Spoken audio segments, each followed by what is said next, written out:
Working out in midlife, it gets pretty confusing. It gets challenging. And, as a woman in menopause, trying to figure out exactly what works for your body can get actually overwhelming. So that's why I brought back my dear friend and colleague, Debra Atkinson, who is a pro at Mhm. everything that has to do with training and women's bodies and doing this in middle age and doing it the right way, but doing it so that we can still lose body fat and build that sexy, lean muscle that gives us confidence, that gives us strength, that protects our bones, that has a boatload of benefits that we're going to talk about today. So, this information is need to know information, ladies, because I don't want you just sitting on your ass on the couch because you have an injury or because you're getting too tired after a workout or because that workout that you're doing with the trainer at the gym kicks your butt for 5 days and you need that long to recover. No. I Mm. want you lifting heavy. I want you taking care of your body. I want you losing that excess body fat and building the lean muscle, but I want you to do it the right way. So that's what we're talking about today. Deb, welcome to the show. Thanks so much. Amen to all of that. Preach it, sister. Right? Well, I'm just, I'm preaching what you preach, girl. So, and I hear this every day. I hear it in my practice from the women that we work with. I hear it Mhm. just in the Facebook group from my audience, from my followers that they know that they need to work out, and Mhm. we've come so far in the discussion of menopause. I mean, now it is just like you said earlier, it's a household word now. There's 5,000 books on menopause, there's Mhm. 10 million podcasts on menopause, and that's great, that's fantastic. Mhm. But we're talking about hormones, hot flashes and night sweats and dry vaginas, but we're not talking about what we need to do in our workouts, in our fitness routine. And I think that that's a key component to getting through this menopause stuff alive and happy. Absolutely. And I think we're talking so much or want to talk about supplements or we're talking about HRT. Is that the answer when it's right here in front of us? It's economically within your budget, no matter who you are. And I think we overlook it. Yeah, no, I agree. And I'm a fan of HRT. I'm a Right. fan of using supplements to up Agreed. level a key component of your health. But we have to do it all encompassing. You Hmm. can't just throw Hmm. on some hormones and leave your nutrition and exercise at the door and not pay attention to it. 'Cause it's not going to work. So with Hmm. this uptick in conversations on menopause, what have you seen shift in the last year in your world? I think, well, there's the GLP-1, number one. I think, and my fear for a lot of women, we just got off a coaching call, with a bunch of our menopause fitness specialists, and this is coming up. They're getting clients coming to them, but maybe to work on yoga and Pilates and not strength training. And they're like, how can I help them? They hand them some weights, and help them monitor their muscle mass, because what we're finding is even docs who are diagnosing or giving them the prescription are not doing that for them. They're not suggesting we need to prioritize protein, we need to prioritize resistance training, we need to measure. When you start, let's look at where your muscle mass is. Let's look at very periodically and regularly, where is it? Because we don't want to find a year into this we've lost lean muscle. We both know metabolically they're going to be worse off, not better off, even if they needed to lose the weight. And by the way, if we're taking sides, just to let it be known, I think GLP can be very appropriate for people when they need it. It's helped a lot of women, but we can't lose that muscle mass and think I'm going to deal with that later. We've got to start now working with that. So I think that's one of the things. And I think that it helps women turn off the noise with food. That's the biggest asset we've seen. And I think if they can do that, they begin to feel better and they begin potentially to get a little bit of motivation back. Like, I'm doing this one healthy thing, I'm beginning to feel a little bit better in my skin. I now know I need to move. And so it can snowball positively. I think that's a good thing. But I also think right now we're too much HRT, and again, I'm a fan of it too. I'm on it. And I think the efficacy of all the healthy habits we do are better when someone's on HRT, certainly with bone density, but I would say muscle as well. And muscle pulling on bone is a big factor of bone density. So it's not we can silo one or the other. It's both or all. And for a lot of women, taking the HRT helps them sleep, which is the obstacle to the motivation, to the exercise. So they're compliant because they feel better on it. But I think there are a lot of women who are thinking, do I need HRT? Should I just get that? And not looking also at the lifestyle habits. I can control myself. The strength training is such a crucial piece of not just symptom reduction, but longevity. It absolutely is. And I love that you mentioned the GLPs too.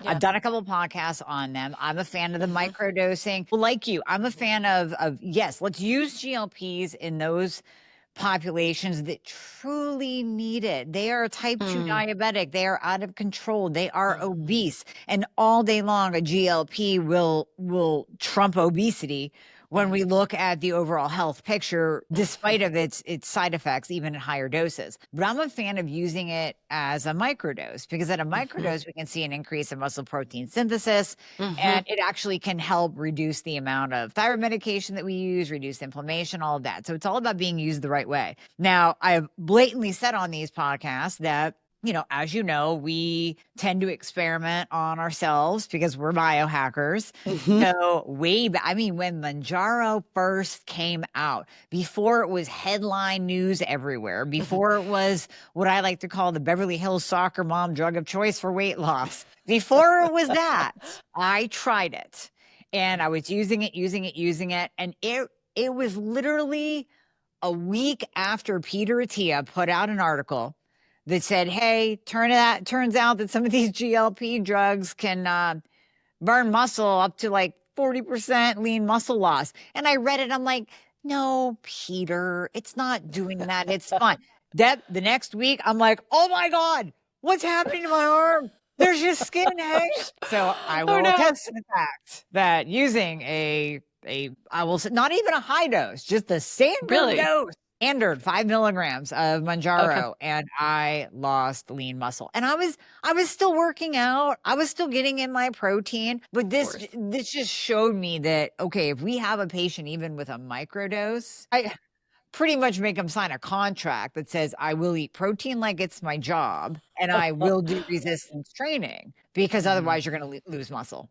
Yeah. Amen. Yeah. And we just can't afford it. I mean, that is like prime real estate. And we can't look away and say, well, I'm going to deal with this. And I think for a lot of women who are over 40, but definitely 50 and 60, and that's what we did. It's like, oh no, I'm going to do my cardio first and I'm going to lose the fat. And then, later I'll tone up and I'll get that, that we can't do that anymore. That is why we're in this position we're in today. That caught up with us. Well, now you just said it, so we got to jump there. Cardio. Mm, Oh, mm. please. Like, Yeah. Yeah. can we just take a moment and speak And grieve for it. So we could just grieve. Yeah. and grieve a little bit for the women that grew up with us, 70s, 80s, even some of you in the 90s, that you learned that cardio was the way to burn body fat. And listen, I was Mhm. guilty. I was totally, totally guilty, especially when I was competing. I was doing cardio twice a Yeah. day.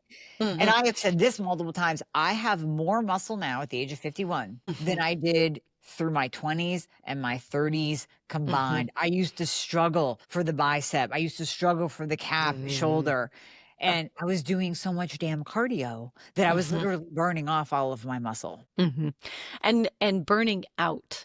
I look at so I am just a little older than you. So at 61, imagine Jane Fonda was having her day and I aspired to be her. And this is when we would all start teaching aerobics and we would, oh, if you are teaching at the gym and somebody calls in, you have to sub X times a week. Oh, yeah. So you're doing 2 to 4 classes a day, thinking you're on outwardly, people are like, I wish I could look like you. And you are going through a McDonald's drive-through to get a cone, the sugar, before a class because you need energy, or you're destroying 4 Diet Cokes a day, same thing. I need energy to teach these classes. You are not very fit. You're Mhm. just tired. Yeah. And it's like, how much better could I have felt if I exercised so much differently? Yeah. Yeah. I'd like Yeah. a mulligan, please. Yeah. Right. I hmm know so much. Now, do we have any stats on, and I'm literally just pulling this question out of the blue. Do we have any stats on how much fat does an hour-long cardio session burn versus, let's say, an hour-long strength training resistance session? I can't give you exact stats, but I can tell you this. When I wrote You Still Got It, Girl, it was published back in 2016, I included a chart that talked about, and I still revert back to this right now because everybody's talking about walking versus running, right? And it being so great. And I think it is great too, but not for the reason everybody's saying it's so great.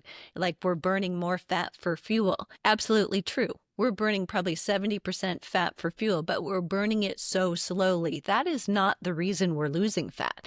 I think we're losing fat by walking is because we're lowering our cortisol level. We're not triggering it negatively.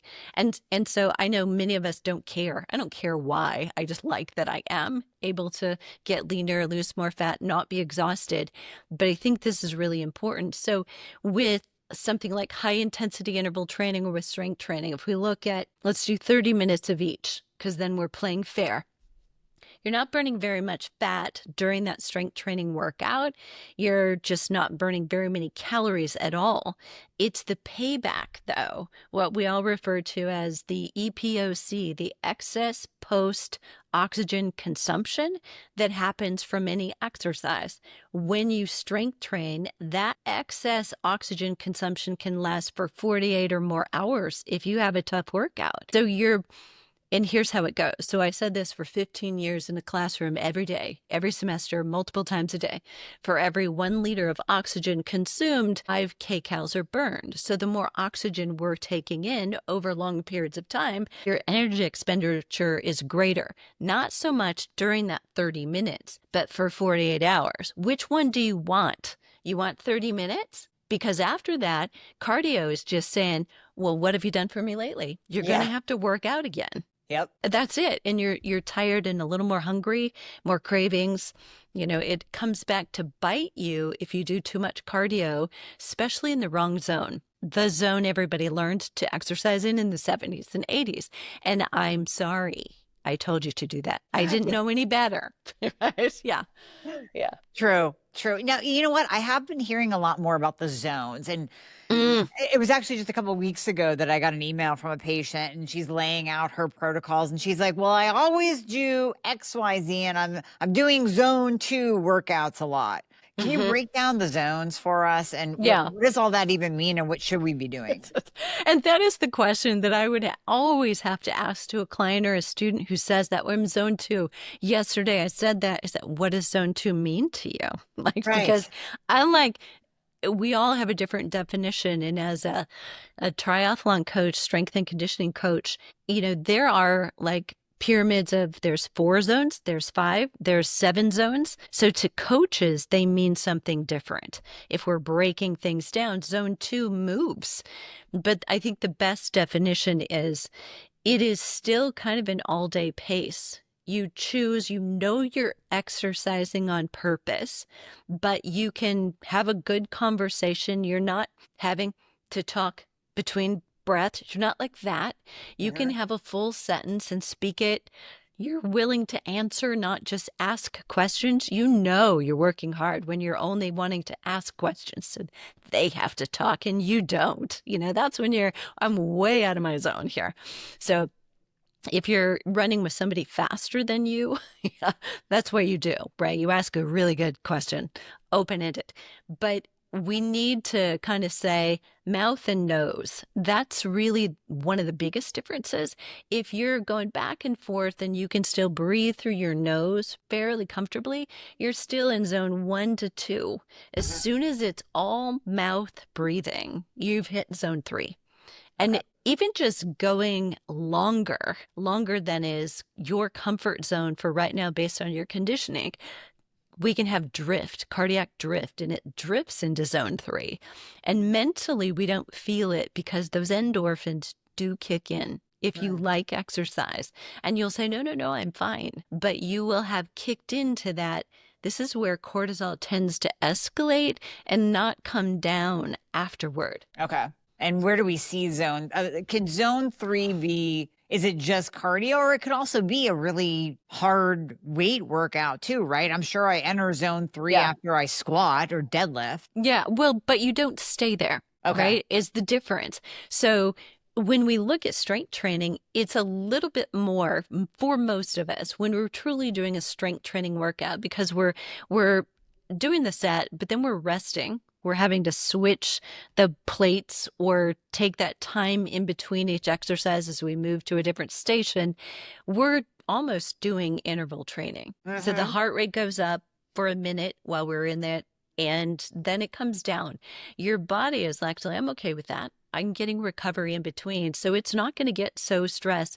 If you go in there and you're going to do a 2-hour strength training workout, you may turn that higher intensity workout into endurance. And that's where we women who are like, oh no, more must be better. I'm going to work a little harder. I'm going to get ahead of this. We can get ourselves into trouble. Those of us who are highly motivated and type A's and overachievers, and I'm looking right at you and me both, right? Yep. I mean, because we will tend to want to do that. And there's also that feels like workout we have to watch out for. Like, it felt so good, I kept going. Don't do that. Yeah. Let it feel good tomorrow too, right? Yeah. Right.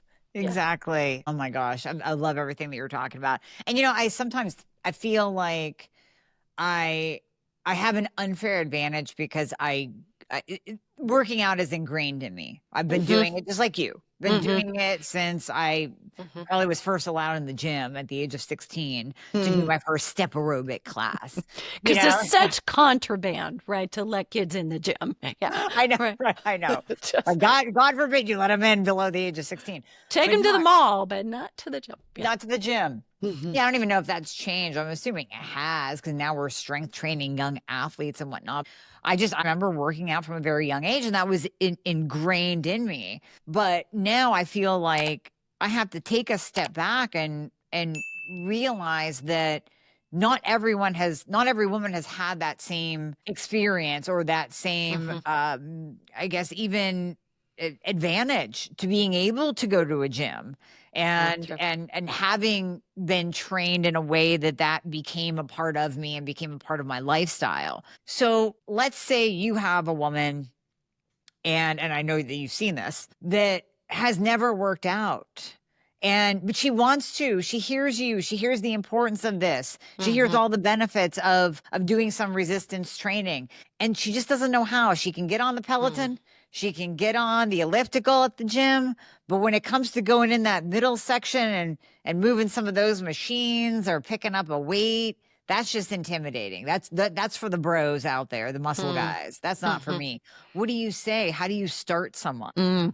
Gosh, that is a hard one. And that's right now, I think 80 to 85% of the population, mix between men and women, but we're still looking at statistics that really are in line with where we were 40 years ago. The same ones of us are probably tuning into this podcast right now. So the best thing you can do is probably share it with a friend or a sister or a colleague who's not, and let them be a part of this conversation and say, hey, I thought you might like this. Just listen to it for me, will you? But take a woman to the gym, not to coffee, is my motto. But I think it's got to be in a non-intimidating way, and I think that is part of it. Going with a friend, going with someone who is, you're comfortable with, you're not feeling like you have to keep up with.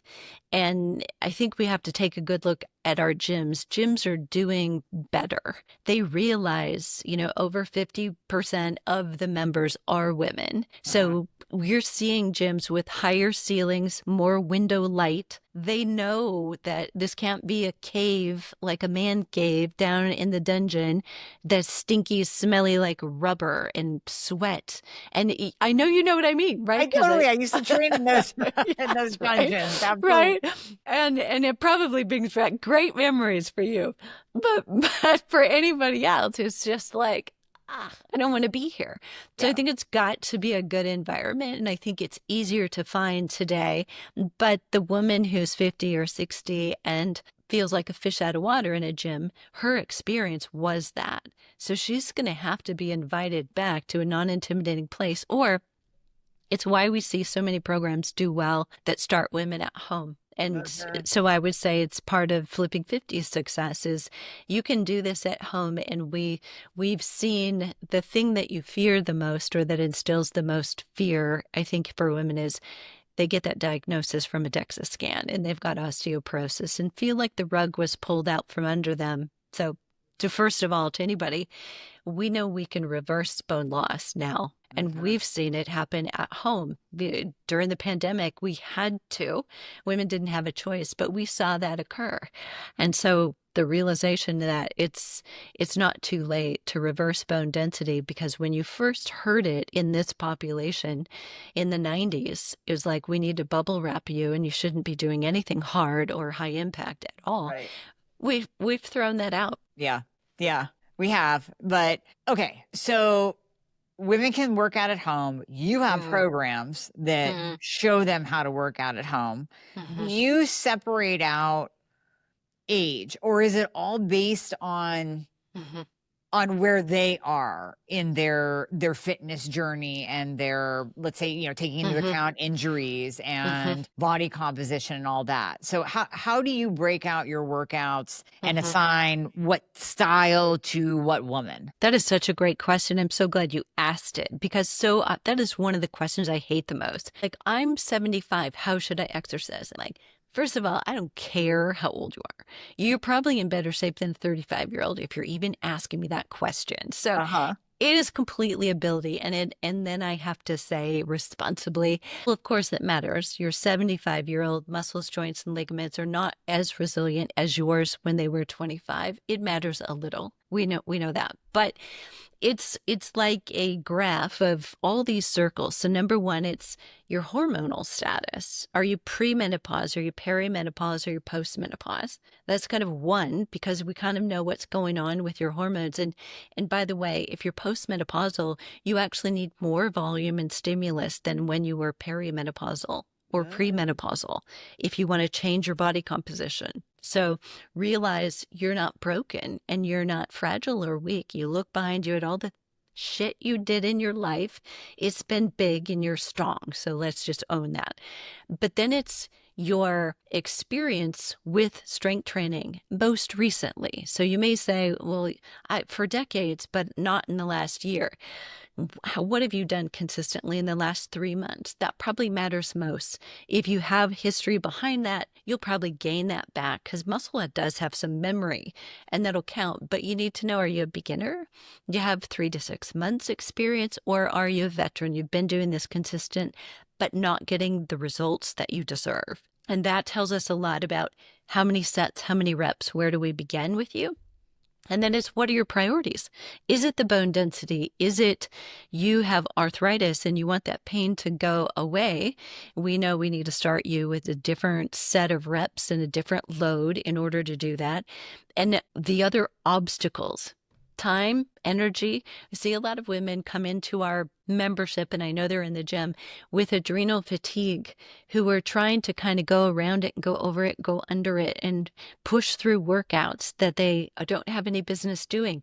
And they need to not feel guilty about, put that down for a minute. Let's look at your thyroid. Let's look at your nutrition, your rest, your sleep, your ability to handle stress, because we're just adding stress, and it's good, it's calculated, but it's like doing what you would normally do when you have the flu. We would never do that with nutrition or exercise if we had the stomach flu.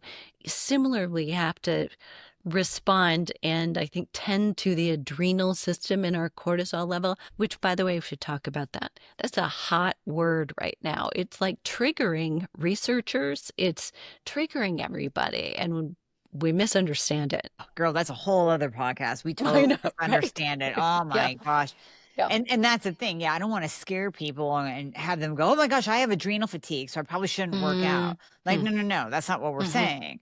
We're mhm, saying that if you push mhm, yourself past the mhm, point where you should, mhm, and I love that you mentioned thyroid patients because I was going to jump in and say, well, that's classic. When you have hypothyroidism, you're not being treated properly or you're undiagnosed, mhm, you're gaining weight like crazy. You can't lose weight no matter what you do. So mhm. what do? You do 2 hours More of it. Yeah. instead, or Yeah. you do a second one in the evening. I know, I've been there. I'm like speaking from Mhm, experience. You push, mhm, push, push, and then yes, to your point, what does that do? It raises our cortisol. It pushes up our blood glucose. mhm, That's going to have a negative feedback on our thyroid, so it's going to get mhm, worse, and then it's mhm. also going to pack on additional pounds. So yeah, I love that you mentioned cortisol. I don't It's one of those things, we can't demonize it, but we have to take it into account in the whole conversation. Yeah. Well, Yeah. and I think where it's going wrong is I don't know that it's so misunderstood, but I think it's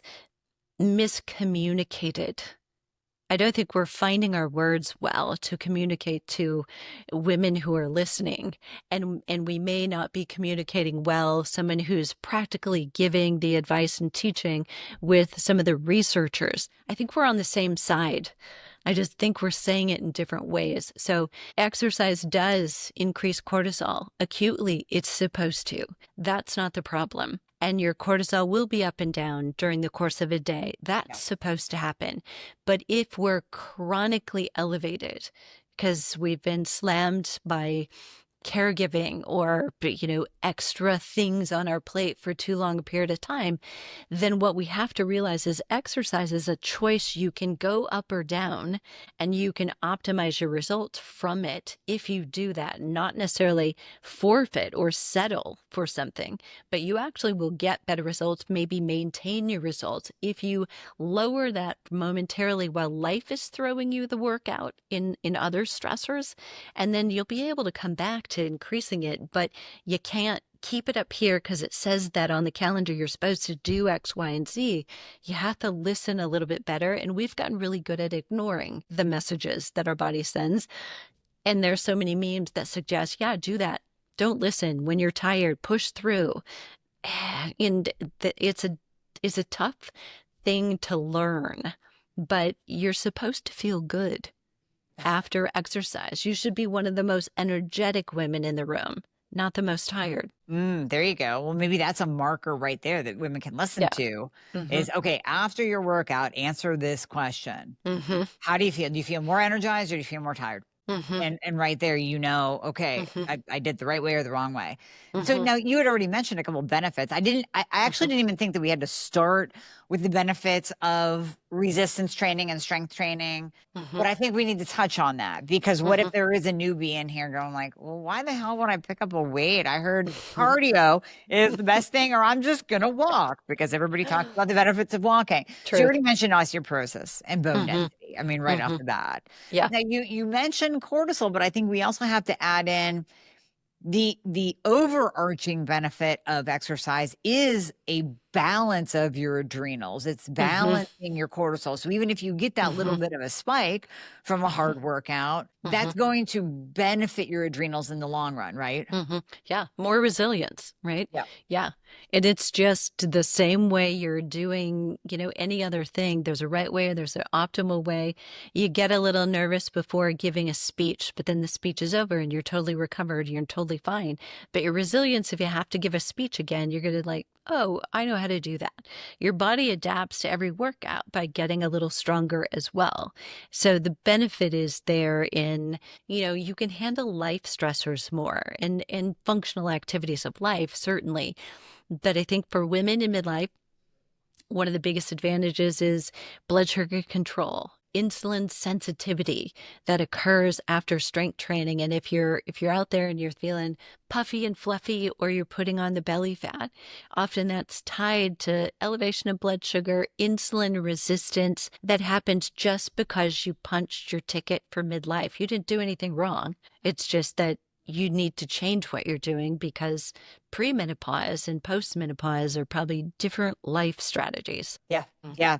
Definitely. So the insulin resistance, bone density, obviously body composition, more muscle helps protect your bones from breaks, from falls, less body fat, just protects all of your organs so you don't have the visceral fat, mood, sleep. I mean, just all of it. Depression, anxiety, those are, postmenopause, 2/3 of women, will experience that. And, part of it is maybe we outlive everybody, we outlive our friends, but definitely our spouses. We don't intend to, but it's the way it works out. And I think for a lot of people, my experience with clients has been it's easier to start strength training than it is cardiovascular exercise, because they feel successful right away without getting breathless, which can inspire anxiety. It's like anxiety. Yeah. Yeah. There's something about just picking up any weight. It doesn't matter. I don't care if it's 5 or if it's 25, like just picking up that weight, doing a push-up. Again, I don't care if it's on your toes, your knees, elevated. There's that power and that strength that just comes from picking up heavy shit and being strong as a woman. Yeah. And, I think that goes into confidence. It goes obviously into mood, into brain function, and it makes you more successful in life, the whole thing. I mean, we could keep going. Yes, you can make more money if you exercise because you feel better. Absolutely. I think that's actually proven. Most of the most successful CEOs, C-suite level managers lift weights. They exercise. It's a part of why they're productive and resilient, because there's going to be stress up there. Right? Yeah. So one of the last questions I have to ask you, because I know this is on everyone's mind, is how long do I have to commit? Like if I only have 30 minutes, is that enough, or is that not even worth my time of going to the gym or going to my garage and picking up some weights? Give us the time discussion. Yeah, I get this question a lot. In fact, everybody writes their letter to Santa Claus. It's a list, and they want bone density, I want metabolism, I want to lose the fat on my X, Y, and Z, and I need it in, 15 or 30-minute workouts. And I'm like, you had me until that one. Okay. And so there is a compromise. And I would say, though, is 30 minutes worth it? Absolutely, yes. And that's where we start. So we start getting you regularly moving and build into the realistic time that you can commit to right now. And I'm a dealer. Get it? I want you to become co-addicted to the exercise, because once you begin experiencing those little successes, you'll be willing to expand that 30 minutes to 40. And to 45. And I like the sweet spot of 45 to 60, because we have to agree we need a warm up and a cool down. Women in midlife with low estrogen are more prone to injury. And so taking care of mobility and getting the joints prepared for the exercise and helping cool it down afterward reduces the risk of those injuries. So if we say 30 minutes and we say 15 of that's warm up and cool down, we don't have too much. And that's why it gets challenging to how do we get the volume we need in order to do it. The other thing I want to comment on is it doesn't matter if it's light, moderate, or heavy weight. Reaching muscular fatigue is helpful gaining strength. So if you are a woman intimidated by it having to be heavy, at first, everybody has to start light. Everybody. Yeah. Even if you want to go heavy eventually, it's not wise to jump in there. So somewhere along the line, we will all find maybe there's a sweet spot and I'm at maintenance here and it makes sense for me not to go further because I feel vulnerable or I am getting achy. You'll find that point. Or you may surprise yourself and find, no, I can do much more than I thought I could. And that'll be awesome too. Yeah. Beautiful. Beautiful. Oh, I love this, Deb. I love it so much. So I know our listeners are going to be wondering, well, now what? I kind of want to stir it on something. So you have a guide that we're going to put in the show notes. That's a Perfect. guide to interval training. So we're going to put that link in the show notes. But you have so much to offer. You have a membership, you have different programs. So can you tell people about the membership, and can you tell people where they can find you, connect with you, and go deeper, maybe to get a nice plan down for themselves? Absolutely. So you can find me flipping50.com, all words spelled out, no spaces. If you go there, if we have something going on or open on the homepage, you're going to see it right away. So it's going to bite you, promise you. So it'll be easy to get there. That's a great place to find out a little more. Our membership was open in 2016. So we've made lots of iterations of 2.0 and 3.0, and we're working on something a little more magical even for this year. And there are over 12-week programs, strength training programs in it, because some women have the obstacle of time. There's a program for that. There's a couple of them actually, because it's a problem. And I want to work on bone density. There's a couple that go heavier and help you do that safely. And some want to work out in a gym, though many women start with me at home. So there are programs that do that, and there's ancillary things in there like challenges to keep you stimulated for glutes and core and all the things we like to work on specifically. So you'll find all of it, and we set you up with a coach right away, so that we give you a GPS, like which one do I need to start with based on my experience, my hormone profile, my priorities. So we'll suggest to you based on what you're telling us, here's where we want you to start, and here might be the next one you're going to be ready for. So we give you that roadmap.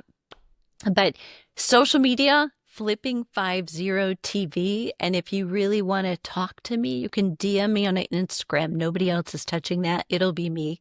And I'd love to know you came from Amie's podcast. Yeah, let Deb know. And oh my gosh, that membership sounds amazing. Like, I'm going to join. I need some fresh workouts. You know what I mean? Like, I mean, it because you are hitting women at every fitness level, there's something for everyone in there. Yep. And there's a thing in there for when life throws you a curveball and you need to pivot. We've got you. We've got you. Because that never happens. Oh, yeah. No. Oh, this is fantastic. Well, thank you so much for jumping on and just unpacking this whole topic of strength training, fitness in our midlife. It's a huge conversation right now. I'm so happy to have it with you and to bring this information to my audience. And I'm so excited for your membership too.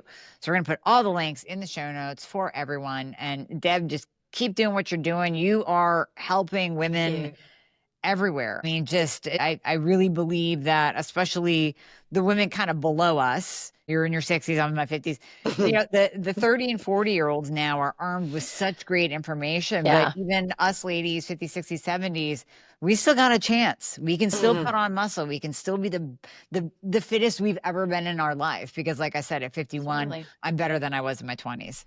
Absolutely. And we're gonna change the whole game. So it's gonna be amazing and exciting for those 20 and 30 somethings even. They're gonna have it so great. Yep, absolutely. Thank you so much. Deb. Yeah, we'll talk to you soon.